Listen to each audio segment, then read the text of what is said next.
It's here, it's ban day. They're gonna fix Legacy, aren't they? They're gonna change Modern for the better. Things are gonna transform today with the bans. Let's talk about January 25th's ban announcement. If you're looking to pick up any single cards or sealed product, check out the link in the description below to get them from channelfireball.com. So first up, let's just go through it in order of what is on the banned and restricted announcement. If you didn't know, we were anticipating this since last week. It was announced by the Magic Twitter account, and I made a video yesterday about being excited about how Modern and Legacy might be transformed or changed in a positive way. So let's start out with the standard bans. Alrund's Epiphany, Divided by Zero, and Faceless Haven are all banned in standard. Bear in mind that is being banned in standard, not Alchemy. These cards are still legal in Alchemy. Hell, Faceless Haven doesn't even read like it does on the printed card in Alchemy. Alchemy is not mentioned once in the actual banned and restricted announcement. There is a link though to the Alchemy rebalance, so I'll come to in a moment. Does anyone give a shit? Does anyone give a fuck? I don't, but I've never really played Standard. But do you, the viewer of this here video, do you even fucking play Standard anymore now that Alchemy exists? I'd love to know in the comment section below. But that's all I've got to say on it. Let's move on. Legacy. Ragavan is gone. The monkey is dead. Ragavan Nimble Pilferer has been a problem in Legacy since it was printed in Modern Horizons 2, alongside a shit ton of other Modern Horizons cards as well. Blue-Red Delver and Blue-Red Tempo variants playing both Murktide Regent and Ragavan have been dominating the metagame. They acknowledge in the ban and restricted announcement that actually the win rate of this deck hasn't been that high, at around 56% on Magic the Gathering Online outside of the mirror, but it has had the highest trophy rate by nearly double. On top of that, the deck is a huge part of the percentage of the metagame share, around 20 to 25% at any one time. There's been a lot of discussion about what needs to go. Do we keep banning the threats from the new Modern Horizons sets, or do we ban the things that enabled them? In the case of myself, I've been arguing for something like Days, maybe Expressive Iteration to go in addition to something like Murktide and Ragavan. There is also an argument that Ragavan is not the real problem here. Ragavan is very, very good. A snowball card alongside protection from something like Days or Force of Will.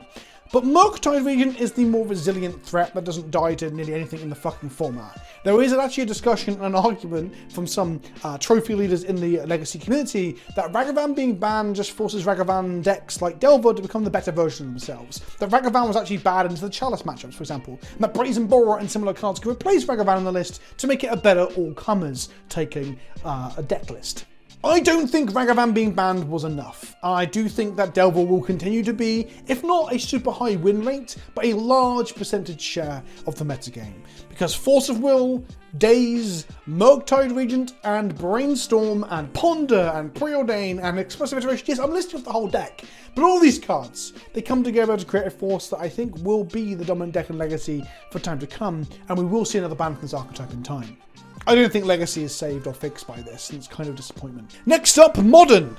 Nothing. Now, I think Modern's in a reasonable place right now. I think it could be better. I do think that Lurrus does dominate, and Lurrus is probably my one pick for getting rid of, or just the companion mechanic in general. I didn't mention yesterday's video, but over the course of the day, chatting to a few friends, chatting on stream as well, I definitely convinced myself that Lurrus needed to go. And it's not, which is a shame.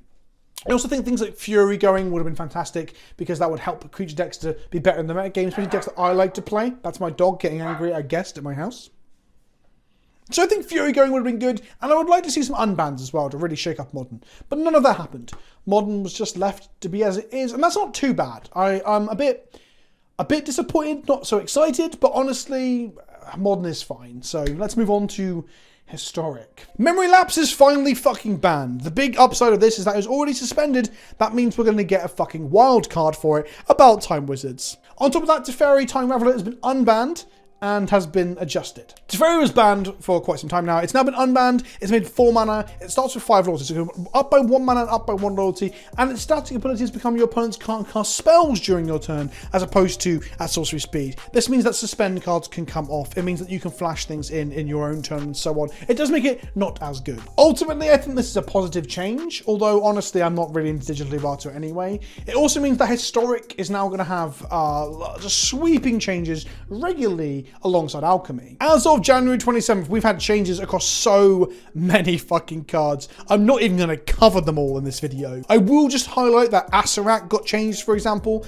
as did a load of other Dungeons and Dragons cards. Dungeon Descent being one. This is a card that during previous season I did highlight as being incredibly safe. It ended the battlefield tapped. It cost 4 mana to activate. You needed a legendary creature as well. They've undone a lot of that in its errata, and now enters the battlefield untapped. It only costs 1 to activate, and so on, meaning it's actually probably playable somewhere along the line. The funny thing is that the digital AFR has been used to push a load, like a good, almost a dozen, I think, AFR cards, Adventure in the Forgotten Realm cards, to be playable, because the power level was so low. The real funny thing is that we thought that Alchemy changes were going to be things to try and fix the mistakes in play design, and a lot of us were thinking about power creep and overpowered and pushed cards being pulled back a bit. They can fix it after the fact. The really funny thing is that it's actually being used this time around to push the power level on cards that weren't very good in the first place. So it is fixing a problem at design, but it's actually fixing the opposite problem to what everyone thought was going to be the common use of Alchemy changes. And the last thing I do want to mention is that they have now nerfed another white card that I enjoy playing. This is Inquisitor Captain. It has been very, very good in humans and banned Yorion, and I'll be honest with you, it's probably too good. If I've got a positive win rate and I'm approaching Mythic, I was like 3 wins off Mythic last season with it. I didn't get that on stream, some of you might have been watching. If I'm winning with it, then the card is too fucking good. So Inquisitor Captain being nerfed or banned, or in this case just nerfed, makes some sense, right? So I'm not salty or bitter about it being changed in terms of what it does. What I do find really fucking frustrating is that I spent wildcards on this cunting thing. Okay, this card has used up the resources in my client that cost me way too much fucking money to get anyway, because the arena economy is complete and utter dog shit. Maybe I'm not pulling my punches here, but it's fucking garbage. And now, a card that I've spent my resources on doesn't function as it originally did. Hell, it'll probably still be playable, but my deck will be much, much worse. To the point that it might be worth just playing something else instead. So once again, we've had a nerf that has changed how I will play on the client, and I've had no refund for it whatsoever. I don't think the nerf is a problem. I don't think nerfing decks and changing the metagame is a problem. I think the problem comes when those things happen and we don't get anything back from the mothership. We get nothing from the company that is making this game that is essentially a big fucking money sink. So I came into this video to talk about bans, and what have we got? We've got an arena economy issue again. This is fucking ridiculous. So basically they didn't fix Legacy and the arena economy got worse. Thanks for watching. I'll see you all soon. Let me know what you think in the comment section below. I'm going to go off and, well, not play arena, that's for sure. Ta-ta for now.